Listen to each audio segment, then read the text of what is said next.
자, 그 다음에 거기 6번 모란이 피기까지라는 작품 한번 보도록 하겠습니다. 자, 이 김영랑은 저희가 아까 살펴봤다시피 1930년대 시문학 순수시가 되겠습니다. 순수시. 자, 우선 모란이 피기까지는 이라는 내용이 나타나고 있는데, 자, 우선 모란이라는 이런 시적 대상이 나오고 있으면서 까지는 이라는 이 제목에 대한 의미를 우리가 한번 살펴봤을 때 뭔가 기다림 정도로 여러분들이 이해를 하시면 되겠습니다. 이런 대상이 뭐뭐 할 때까지 기다린다라는 의미가 되겠죠. 자, 거기 우선 모란이 나오고 있는데 모란은 화자의 소망이 되겠습니다. 긍정이기 때문에 우선 동그라미에 두도록 하시고, 나는 아직 나의 봄을 기다리고 있을 테요 라는 부분이 나타나고 있겠죠. 자, 그래서 나는 아직이라는 부분, 아직은 포기하지 않는다라는 의미로 이해를 하시면 되겠고, 그래서 나는 아직 포기하지 않고 나의 봄을 기다리고 있겠다가 되겠습니다. 근데 이때 이 봄이라는 것은 소망, 그 다음에 희망, 그리고 기다림이 되겠습니다. 기다림. 자, 똑같이 이해를 하시면 되겠습니다. 여기. 자, 그리고 모란이 뚝뚝 떨어져 버린 날. 자, 여기 지금 뚝뚝이라는 것은 말 그대로 시각적 이미지를 강조해 주고 있는 것인데, 이 시각적 이미지를 통해서 뚝뚝이라는 것은 말 그대로 떨어지다 라는 의미를 지니고 있겠죠. 그래서 뚝뚝은 1번은 시각이 되겠고, 두 번째는 절망감을 표현하고 있습니다. 절망감. 자, 그래서 뚝뚝에서 가지고 있는 것은 시각적 이미지를 강조, 그 다음에 두 번째는 절망감을 표현하고 있겠고, 자, 이 모란꽃이 뚝뚝 떨어져 버린 날 나는 비로소 봄을 여윈 서러움에 잠길 테다라는 것으로서, 그러면은 모란이 지금 떨어진 이 슬픔이라는 것은 삶의 보람이 없어졌다라는 것으로 이해를 하면 되겠죠. 삶의 보람이 없어졌다. 그리고 5월 어느 날, 그 하루 무덥던 날 떨어져 누운 꽃잎마저 시들어 버리고, 즉 모란꽃이 떨어져 버리고 난 늦은 봄, 그러니까 거의 늦봄에 모란꽃이 떨어지니까, 자, 그렇게 꽃잎처럼 시들어 버리고 천지의 모란은 자취도 없다라는 것은 말 그대로 천지는 넓은 느낌의 공간이 되는데, 중요한 것은 이 넓은 느낌의 공간이라고 할 수 있는 이 천지의 모란꽃이 자취를 감췄다라는 것은 넓은 의미의 공간은 공간인데, 그 공간에서 느끼는 정서는 공허함이 되겠습니다. 공허함을 느끼고 있습니다. 공허함. 자, 그렇게 내 보람 서운케 무너졌고, 모란이 지고 말면 그뿐 내 한 해는 다 가고 말아가 되겠습니다. 즉 모란꽃이 지니고 있는 이 의미는 시적 화자에게 있어서 거의 뭐 인생 그 자체라고 생각을 하면 되겠죠. 하지만 모란꽃이 지고 나면은 마지막 남은 그 해까지 기간은 자기 삶에 의미가 없다라는 것으로서 과장법이 성립이 될 수 있습니다. 자, 그래서 이거 일전에 제가 한번 간단하게 제가 말씀을 드렸는데, 어떤 사람은 겨울에 흰 눈이 내리지 않으면은 눈이 내리지 않았을 때 겨울이 없다라고 생각하는 사람들이 있습니다. 그런 사람의 유형처럼 이분도 역시 시적 화자도 역시 마찬가지겠죠. 모란꽃이 피는 그 늦봄, 그 잠깐 시기에만 인생에서 가장 보람이 있는 것이고, 모란꽃이 지고 난 나머지 뭐 360날 정도는 말 그대로 서러운 정감의 깊이라는 정도로 여러분들이 이해를 하시면 되는데, 그 360날은 마냥 섭섭해 운다라는 표현을 하고 있습니다. 자, 그 다음에 마지막, 나는 아직 기다리고 있을 테요 찬란한 슬픔의 봄이라고 나오고 있는데, 기억에서 나오고 있는 이 찬란한 슬픔의 봄이라는 것은 역설법이 되겠습니다. 말 그대로 감정이 모순되고 있는 것이 되는데, 봄이라는 대상에 대해서 찬란하다, 슬프다, 역설법이 되겠죠. 역설법.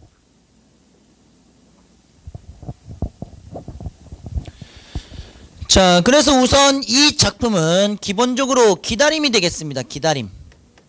말 그대로 봄을 기다리고 있는데, 모란꽃이 피면은 환희가 되겠죠. 환희.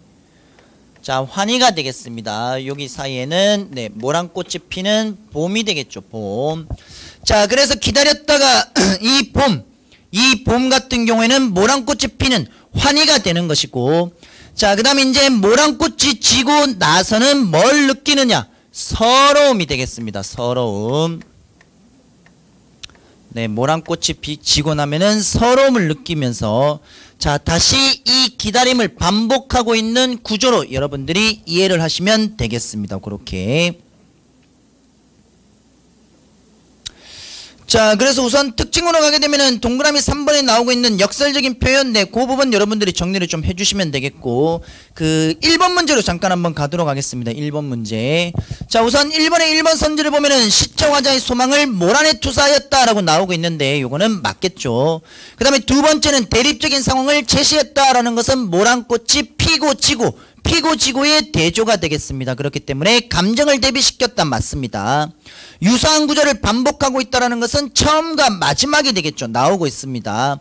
하지만 이 작품을 통해서 인간의 유한함 그리고 자연의 무한함을 대조시켰다 이런 내용은 없습니다. 지극히 개인의 그 정서가 되겠죠. 자, 그리고 여러분 2번 문제도 잘 나오는 문제 유형이니까 잘 봐두도록 하십시오. 말 그대로 역설법과 관련된 문제가 되겠습니다. 1번은 외롭다, 황홀하다 라고 해서 얘도 감정이 모순, 형용이 나타나고 있겠죠. 외롭다, 황홀하다 역시 역설법이 되겠습니다. 역설법. 자, 그 다음에 2번에 3번은 반어법이 되겠고 반어법. 2번에 4번은 고양이의 눈이 원관념이라면은 미친 불길은 B 보조관념이 되겠습니다. 보조관념. 그래서 A는 B 은유법이 성립이 되고 있습니다. 은유법. 자, 그 다음에 7번으로 가게 되면은 이제 독을 차고가 되는데 문제는 김영랑입니다. 김영랑. 이 김영랑은 제가 방금 말씀드렸다시피 순수시에 해당하는 작가가 되는데 문제는 이 독을 차고가 순수시 경향에 해당하는 것이 아니라 저항적인 성격을 지니고 있는 작품이 되겠습니다. 일제강점 아래에서. 자, 이게 무슨 말인가 하면은 내 마음속에 독을 품은 지 오래다라는 내용을 하고 있으면서 나는 아직 아무도 해한 일 없는 새로 뽑은 독.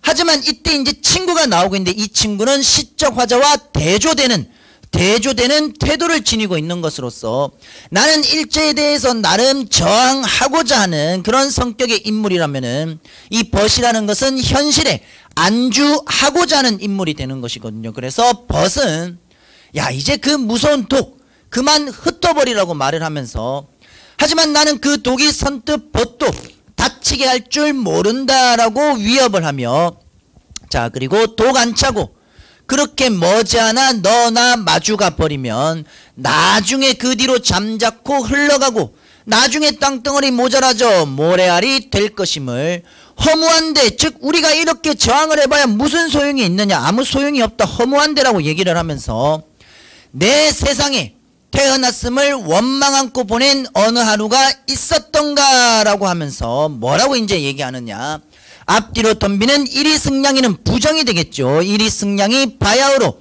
내 마음을 노리는데 나는 이 이리승냥이에게 말 그대로 밥이 되고 찢기고 할 끼우고 내맡긴 신세이긴 하지만은 그래도 적극적으로 내 마음에 독을 품고 내 끝까지 이겨내겠다 버티겠다라는 내용이 되겠습니다.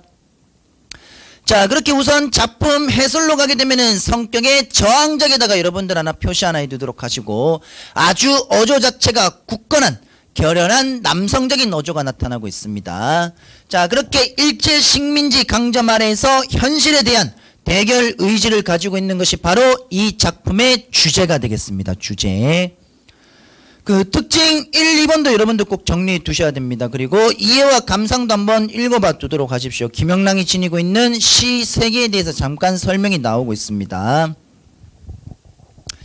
자, 그 다음에 예제 1번인데 네, 사실 문제가 난이도가 그렇게 어렵지는 않습니다. 어렵지는 않는데 요거 한번 잠깐 한번 보도록 하겠습니다. 우선 김영랑의 초기의 시는 외부 세계와 단절된 내 마음을 노래를 했고 그러나 그의 후기시를 보게 되면은 외부 세계에 대한 이제 관심을 보이기 시작하면서 이러한 변화는 일제강점기라는 식민지 현실과 무관하지 않다라고 얘기가 나오고 있습니다. 그러면서 1939년 창작된 독을 차고라는 작품 속의 화자는 외부 세계에 대해서 아주 단호한 태도를 보이고 있습니다. 단호한 태도. 내 마음을 지키기 위해 독을 품은 화자의 모습을 식민지 현실에 저항하는 시인의 자화성으로 볼 수 있다라는 지금 조건이 나오고 있기 때문에 이 조건에 따라서 문제를 풀어주시면 됩니다. 1번을 보겠습니다. 새로 뽑은 독은 외부 세계로부터 화자 자신을 지키기 위한 것으로 볼 수 있다. 맞죠? 이리승냥이는 화자가 독을 품고 살 수밖에 없는 원인, 즉 일제와 관련이 있겠죠. 맞습니다. 내 맡긴 신세라고 나오고 있는데 내 맡긴 신세는 화자가 외부 세계와 단절된 상태에 놓여 있다는 것이 아니라 여러분들 앞쪽에 내용을 보게 되면은 내 맡긴 신세는 오히려 외부와 연결을 시키고 있습니다. 현실과 연결을 시켜서 저항하고자 하는 내용을 얘기하고 있는 것이기 때문에 요게 틀렸죠. 이거 3번입니다. 자, 그리고 선지 4번은 외로운 호는 식민지 현실이라는 외부 세계로부터 지키고 싶은 시인의 마음으로 볼 수 있다. 맞습니다. 그래서 1번의 정답은 3번이 되겠고 백석의 모닥불로 가도록 하겠습니다. 모닥불. 요거는 빠르게 설명드리겠습니다. 모닥불. 자, 우선 1년을 보시게 되면은 1행, 2행에 그 일상생활에서 우리가 충분히 버려지는, 그러니까 일상생활의 이 사물에 해당하는 많은 버려지는 재료들이 모닥불의 불길을 일으키는데 사용될 수 있다가 되겠습니다. 일상생활에서 버려지는. 자, 그 다음에 이제 다음 장으로 가게 되면은 다음 장은 높고 낮음 또는 상하 구분 없이 평등한 관계를 유지를 하면서 많은 사람들이 모닥불을 함께 쬐고 있는 사람들의 형상이 나오고 있으면서 사행, 모닥불은 어려서 우리 할아버지가 어미압이 없는 서러운 아이, 말 그대로 일제강점기 주권을 상실한 우리 민족을 상징할 수가 있겠죠. 어미압이 없는 서러운 아이라는 것은 일제강점기 주권을 상실한 우리 민족을 상징하고 있다. 그렇게 기억을 하시면 되겠습니다. 자, 그렇게 이제 모닥불에 서려 있는 이 할아버지의 아주 힘들고 고된 역사가 서려 있는 그런 내용으로 이해를 하면 되겠고 뒤쪽으로 가도록 하겠습니다. 자, 그 다음에 9번 백석 여승으로 가게 되면 백석의 여승. 자, 우선 백석의 여승은 자체가 역순행적인 구조를 지니고 있습니다. 역순행적인 구성. 전체 4연이 되는데 순서대로 하게 되면은 그 1년 있죠. 1년이 마지막 네 번째, 2연이 첫 번째, 3연이 두 번째, 3연이 세 번째가 되겠습니다. 마지막 4연. 4, 1, 2, 3의 순서로 가고 있으니까 자, 우선 2연을 먼저 간단히 살펴보도록 하겠습니다. 첫 번째에 자, 평안도 어느 산 깊은 금전판. 나는 파리한 여인에게서 말 그대로 이제 외적 모습이 아주 볼품없다가 되겠죠. 이 볼품없다라는 게 외모가 아니라 아주 정말 힘들고 아주 어렵게 사는 그 여인의 모습을 뜻하고 있습니다. 그 여인에게서 옥수수를 샀습니다. 여인은 나이 어린 딸아이를 때려가며 가을밤같이 차게 울었다라고 나오고 있는데 자, 이것도 역시 마찬가지 차다와 울다가 함께 전이가 되고 있기 때문에 공감각적인 심상이 되겠고 남편이 분명히 있는데 남편은 지금 어디 돈을 벌러 나가는 모양입니다. 이 여인이 금강, 말 그대로 이 금전판을 떠도는 것으로 보아 아마 남편을 찾아 나이 어린 딸아이를 데리고 오지 않았나, 그렇게 시적 화자가 추측을 하고 있는 것이겠죠. 자, 그렇게 10년이 지났습니다. 10년이. 지아비는 돌아오지 않고 어린 딸은 도라지꽃이 좋아. 도라지꽃은 죽음의 이미지를 가지고 있는 시어가 되겠습니다. 그렇게 아이의 죽음이 되겠죠. 말 그대로 설상가상이 되겠습니다. 상꽁도 서럽게 울은 슬픈 날이었다. 이때 상꽁은 감정이입의 대상이 될 수 있습니다. 감정이입. 자, 이때 말하고 있는 이 상꽁이라는 것은 슬픈 날이라는 것은 말 그대로 아이의 죽음이라든지 또는 이 여인의 정말 비참한 삶에 대해서 글쓴이의 정서가 고스란히 이입이 되고 있는 것으로 보면 되겠습니다. 자, 그 다음에 이제 마지막은 여인의 삭발한 모습이 되겠고 삭발한 모습 다시 1년으로 오도록 하겠습니다. 마지막 여승은 합장하고 절을 했다. 여승은 바로 시적 대상인 여인이 되겠죠. 가지치의 냄새가 났다라는 것은 이제 속세로부터 벗어난 네, 이제 말 그대로 이제 절과 관련된 탈속적인 모습을 보여주고 있으면서 쓸쓸한 얼굴빛이 옛날같이 늙었다라는 것으로서 비유, 직유법을 통해서 보여주고 있습니다. 또 역시 마찬가지 글쓴이는 시적 대상인 이 시적 화자는 시적 대상이라고 할 수 있는 이 여인이 기구한 운명에 의해서 여승이 된 이 기구한 운명에 대한 어떤 정서를 느꼈기 때문에 바로 서러움이라는 정서까지 연결시켜주면 되는 것이겠죠. 자, 그래서 우리 다음 쪽에 작품 해설 특징 3번을 보게 되면은 역순행적인 구성 방식이 나오고 있는데, 역순행적인 구성 방식이라는 것은 아까 말씀드렸다시피 순서대로 4, 1, 2, 3 요렇게 가면 됩니다. 1년이 4, 2년이 1, 네, 이런 식으로 4, 1, 2, 3으로 가면 되겠습니다. 자, 거기 2번 문제를 보게 되면은, 여러분들 2번을 보면은 그 감정이입의 대상이 되는 것이겠죠. 감정이입의 대상. 요거 1번을 잠깐 한번 보도록 하겠습니다. 저 물도 내 마음과 같다라고 하면서 물도 내 마음과 같고 감정일치고 운다라는 정서가 이제 운다라는 이 슬픔이 나오고 있기 때문에 역시 맞겠죠. 2번은 단순하게 역설법이 사용이 되었습니다. 역설법. 2번에 3번은 아라는 부분에서 영탄 그리고 산세처럼 해서 직유법이 되겠죠. 그 다음에 2번에 4번은 번지가 있다 없다에 해당하는 대조가 되겠습니다. 대조. 자, 그 다음에 10번으로 가도록 하겠습니다. 계속해서 이게 일제감정과 관련된 이제 내용들이기 때문에 내용 자체 정서가 상당히 슬픕니다. 풀벌레 소리 가득 차 있었다라는 것은 어떤 의미를 지니고 있느냐. 분명히 이 아버지가 죽음을 맞이하셨는데 이 아버지의 죽음이 일제강점이다 보니까 정말 그냥 일반 사물이 그냥 없어진 것과 마찬가지. 네, 이 죽음에 대한 의미가 사실 볼품없는 그런 의미로 가게 되는 것이죠. 아버지의 죽음이. 풀벌레 소리 가득 차 있었다라는 내용은 어떻게 보면 이제 자연물이라고 할 수 있는 이 풀벌레 소리는 어떻게 보면 당연한 것인데 이 당연한 풀벌레 소리를 통해서 시적 화자의 오히려 슬픔을 강조하고 있다라고 이해를 하면 되겠습니다. 자, 내용을 보게 되면은 우리 집도 아니고 일가집 친척집도 아닌 집, 즉 우리 집 친척집이 아닌 곳에서 객사를 하신 거죠. 고향은 더욱 아닌 곳에서, 고향이 더욱 아닌 곳에서 객사. 아버지의 침상 없는 최후의 밤. 아버지의 침상이 없다. 침상이라는 것은 말 그대로 가난한 현실을 보여주고 있는 것인데 잠자리 도구가 되겠습니다. 이 잠자리의 도구도 없는 아버지의 죽음은 풀벌레 소리 가득 차 있었다. 자, 그 다음에 이제 노령이라든지 여러가지 의미들이 나오고 있습니다. 우리나라가 아니라 그때 당시 이제 러시아 쪽. 자, 노령을 다니면서 애써 잘해온 아들과 딸에게 한마디 남겨두는 말도 없었고 아버지의 갑작스러운 죽음이 되겠죠. 아무울만 설렁한 니콜리스크 밤도 완전히 잊으셨다. 목침을 반드시 벤 채 다시 뜨지 않는 두 눈에 피지 못한 꿈의 꽃봉오리가 갈았고, 즉 피지 못한 꿈의 꽃봉오리는 아버지가 지니고 있던 꿈이 되겠죠. 이 꿈도 이제 가라앉고 얼음장에 누우신 듯 손발은 식어갈 뿐, 즉 아버지의 비참한 죽음. 자, 그 다음에 내용은 마지막까지 한번 쭉 보시면 되겠습니다. 그렇게 아버지의 비참한 임종과 그 다음에 유랑민 떠돌아다니면서 가족들이 떠돌아다닐 수밖에 없는 이 슬픔이 전반적인 주제가 되겠습니다. 하지만 중요한 것은 아버지의 죽음에 대해서 감정을 절제하지 못하고 막 자신의 감정을 막 이야기하고 있는 것이 아니라 내용을 전반적으로 보시게 되면은 감정 절제의 어조가 나타나고 있습니다. 자, 그 다음에 뒤로 넘어가도록 하겠습니다. 뒤로 바다와 나비로 가도록 하겠습니다.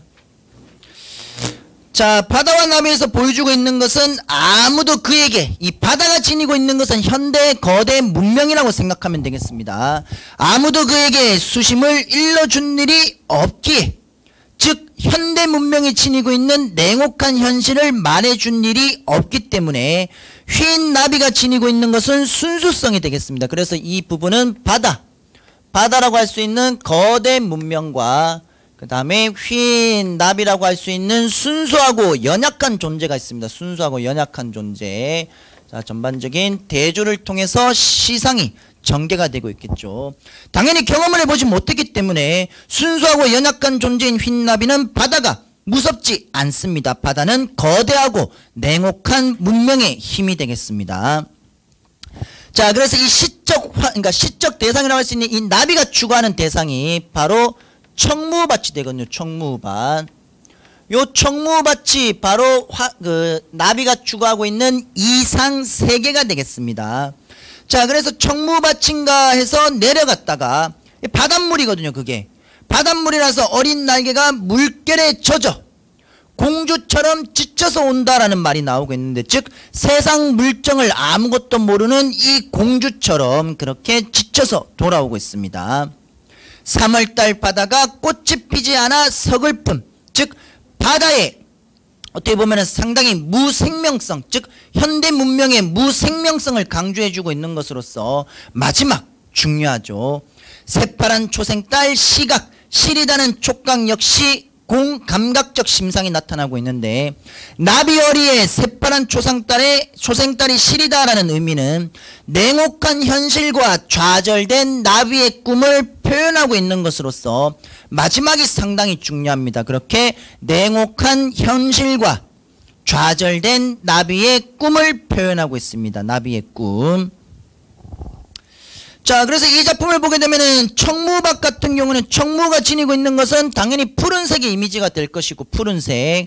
흰나비 같은 경우는 이제 흰색이 되겠죠. 그래서 흰색과 청색, 그러니까 하얀색과 푸른색이라는 색채 대비가 기본적으로 이제 두드러지고 있고, 자, 그리고 이제 구체적인 소재라는 것은 이제 뭐 바다라든지 흰 나비라든지 날개라든지 물결이라든지 이런 구체적인 소재들을 통해서, 또는 그 초생달이라든지 이런 것들, 자, 이런 구체적인 소재를 통해서 어떤 추상적인 관념, 즉 현대 문명에 대한 어떤 무서움이라든지 거대함이라든지 이런 추상적인 관념을 표현하고 있다라는 것으로 이해를 하면 되겠습니다. 그렇게 바다와 나비가 되겠습니다. 현대 문명을 비판적으로 바라보고 있는 모더니즘 계열의 작품이 되겠습니다.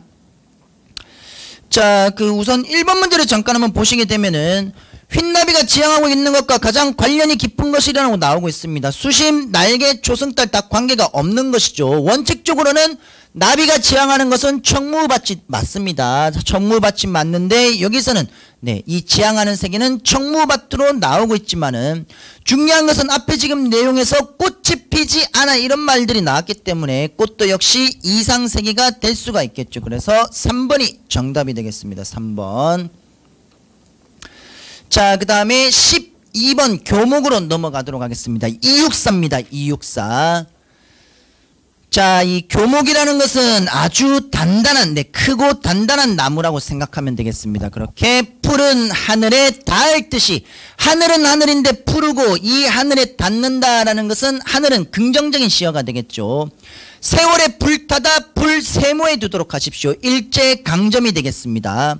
세월에 불타고 일제강점 속에서도 우뚝 남아서다. 우뚝 남아서다는 의지적인 태도가 되겠습니다. 굳은 의지. 자, 그러면서 차라리 봄도 꽃피지 말라라는 것은 무슨 의미가 되느냐. 말라라는 것은 부정적 종결 어미가 되거든요. 즉 부정적 종결 어미를 통해서 시적 화자의 의지를 강조하고 있다. 그렇게 정리하시면 되겠습니다. 부정적 종결 어미가 되겠습니다. 부정적 종결 어미를 통해서 시적 화자의 의지를 강조하고 있다. 그렇게 정리하시면 되겠습니다. 자, 그래서 1년을 우리가 간단하게 정리를 해봤을 때 세월에 불타고, 즉 일제강점기에 온갖 시련과 고통, 이런 걸 느끼면서도 우뚝 남아섰는 교목이 되겠습니다. 근데 이 교목은 어려운 상황에서도 분명히 의지를 지키는 모습을 형상화하고 있는 것이고, 거미집은 거미집인데 낡은 거미집이 되겠죠. 낡은 거미집 부정이 되겠습니다. 끝없는 꿈길에 혼자 설레이는 마음은 아예 뉘우침이 아니라라는 말이 나오고 있는데, 자, 이거는 지금 낡은 거미집은 일제 역시 강점이 될 수가 있는 것이고, 그 일제 강점이라고 할 수 있는 낡은 거미집을 휘두르고 있는 상황이 되는 것이겠죠. 즉 이 말은 안락한 생활을 거부할, 말 그대로 지금 안락한 생각, 안락을 거부한 어려운 처지를 강조해주고 있는 것으로서 역시 교목이 지니고 있는 속성을 그대로 가지고 오고 있습니다.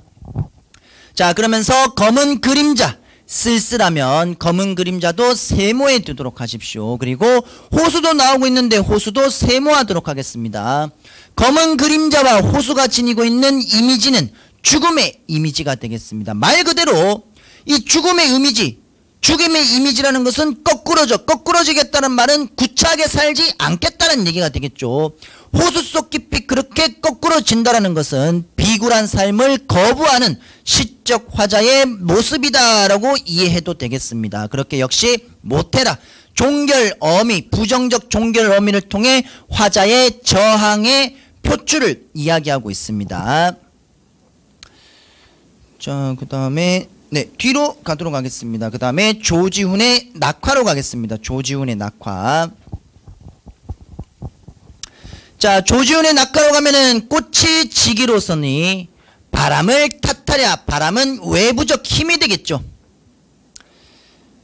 자, 그 다음에 주련밖에 드문드문 별이 하나 둘씩 희미해지면서 없어지고, 귀쪽도라는 것은 한의 정서가 되겠습니다. 한의 정서. 귀쪽도 울음 뒤에 먼 산이 잘 보이다라는 것으로서, 산이 잘 보이다는 아까 별이 나왔으니까 이제 날이 밝았다라는 정도로 이해를 하면 되겠습니다. 자, 그 다음에 촛불을 꺼야 하리. 꽃이 지는데, 꽃 지는 그림자 풀에 어리어 하얀 미다지가 우련불거라 라고 해서 여기서도 역시 하얗다 붉다 색채 대비가 나오고 있죠. 자, 그 다음에 묻혀서 사는 현실과의 단절이 되겠습니다. 현실과의 단절. 자, 현실과 단절해서 사는 이에 고운 마음을, 즉 꽃이 지는 것에 대한 슬픔이 되겠습니다. 이 꽃이 지는 슬픔을 아는 사람이 있을까 두려워하니, 꽃이 지는 즉 무상한 아침은 울고 싶다라는 것으로서, 여러분들 여기 보시게 되면은 우선 1년에서 6년까지는 꽃이 떨어지고 있는 외부 모습을 얘기하면서 마지막 7, 8, 9년에서는 삶의 무상감, 비애, 즉 시적 화자의 내면을 이야기를 하고 있습니다. 내면을. 자, 그래서 우선 성격으로 가게 되면은 애상적이라고 나오고 있는데 역시 슬픔의 정서가 나타나고 있겠고, 주제는 방금 말씀드린 걸로 바라보면 되겠습니다. 그 이해와 감상 부분을 보게 되면은 조금 더 쉽게 이해가 갈 수 있으니 이거 꼭 한번 확인해 보도록 하시고, 자, 그 다음에 윤동주의 참외록으로 가도록 하겠습니다. 참외록. 그 윤동주 같은 경우는 여러분들 기본적으로 그 처음에 앞부분 같은 경우에는 현실 상황을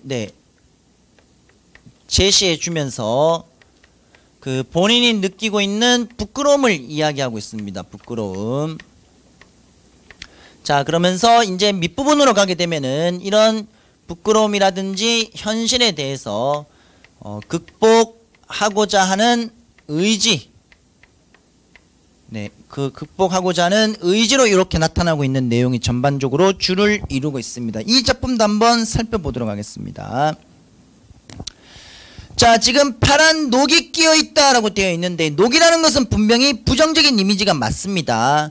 자, 그리고 지금 오른쪽에 거울이 나오고 있는데, 거울이라는 것은 자아 성찰의 매개체가 되겠죠. 자아 성찰의 매개체. 자, 그래서 파란 녹이 끼어 있다라는 것은 역사에 어떻게 보면은 그 역사의 어떤 부정적인 이미지를 얘기해주고 있는 것으로서 당연히 일제강점을 뜻하고 있는 것이다라고 이해하면 되겠습니다. 그렇게 파란 녹이 낀 구리거울 속에 지금 내 얼굴이 남아있는 것은, 내 얼굴이라는 것은 부정적 자아가 되겠습니다. 부정적 자아.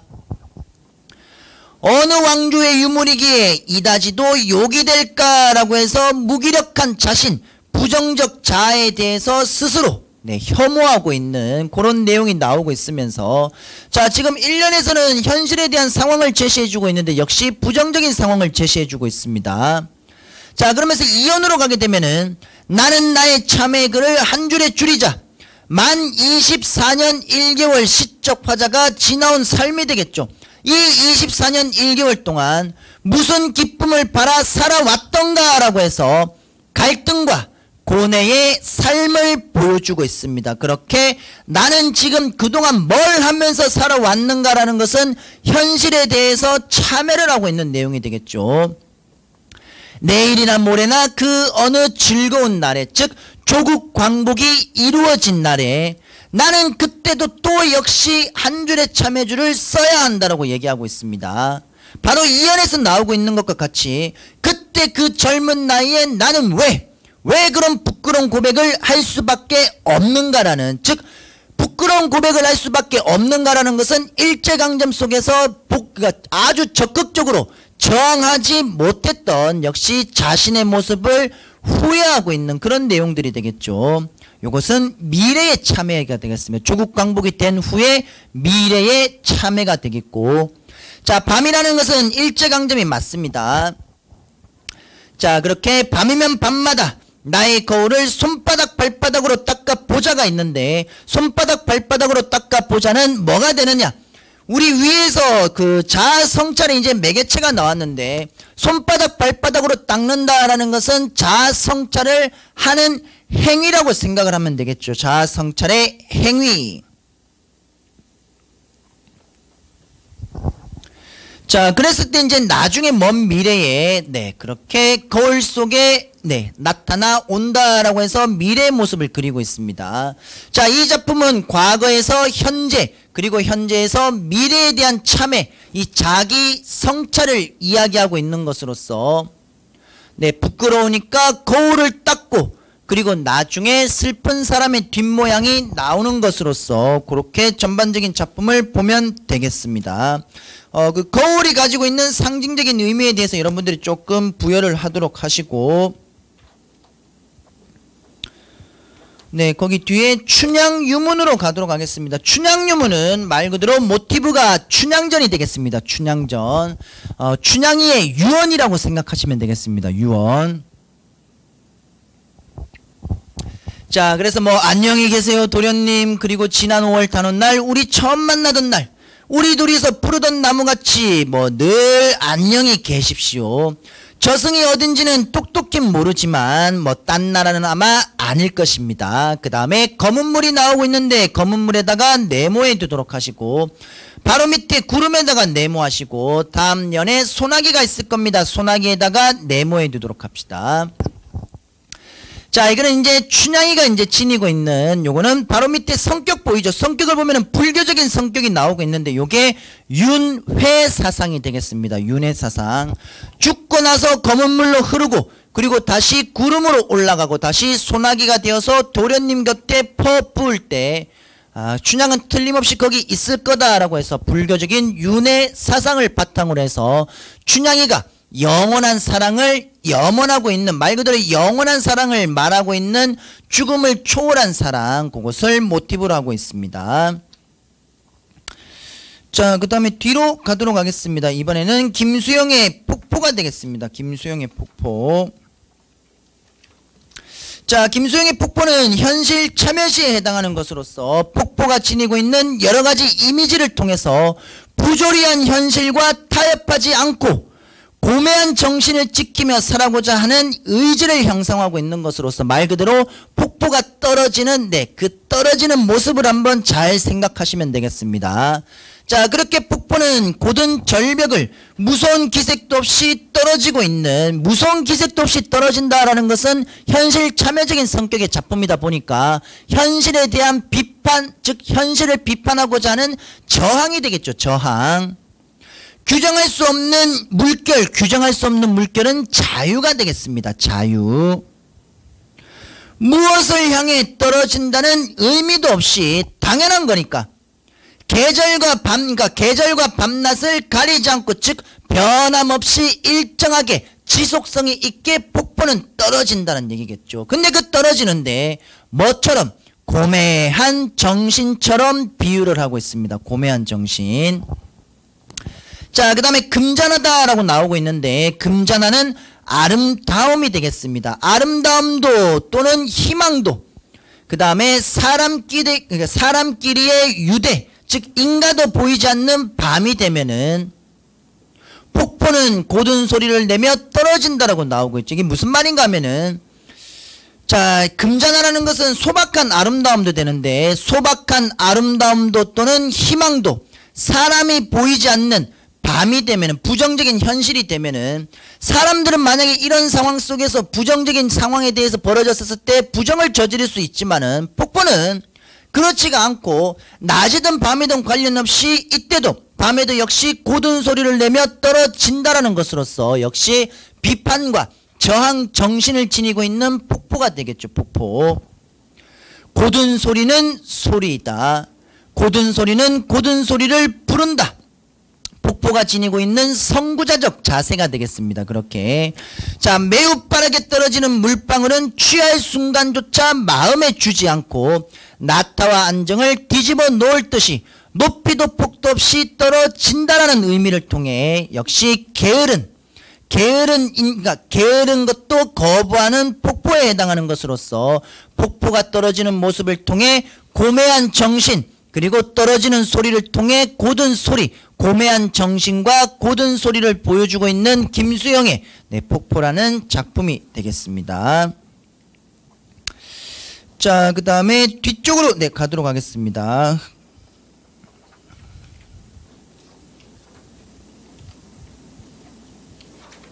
그 흥부부부상 같은 경우는 역시 모티브가 흥부전이 맞습니다. 흥부전을 통해서 한번 보시면 될 것 같고, 그 여러분들 그 2번을 보게 되면은 박제삼의 추억에서라는 작품이 나타나고 있는데, 이 박제삼의 추억에서라는 작품을 보시게 되면은 요거 좀 중요하게 좀 보셔야 됩니다. 중요하게.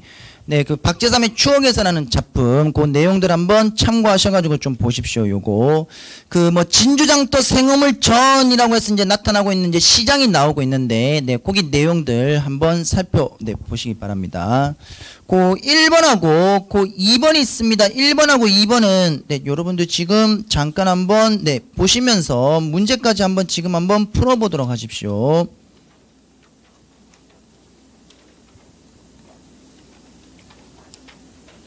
그 다음에 거기 겨울바다까지, 겨울바다의 한 문제까지 한 5문제 정도 됩니다. 거기까지 한번 보도록 하겠습니다.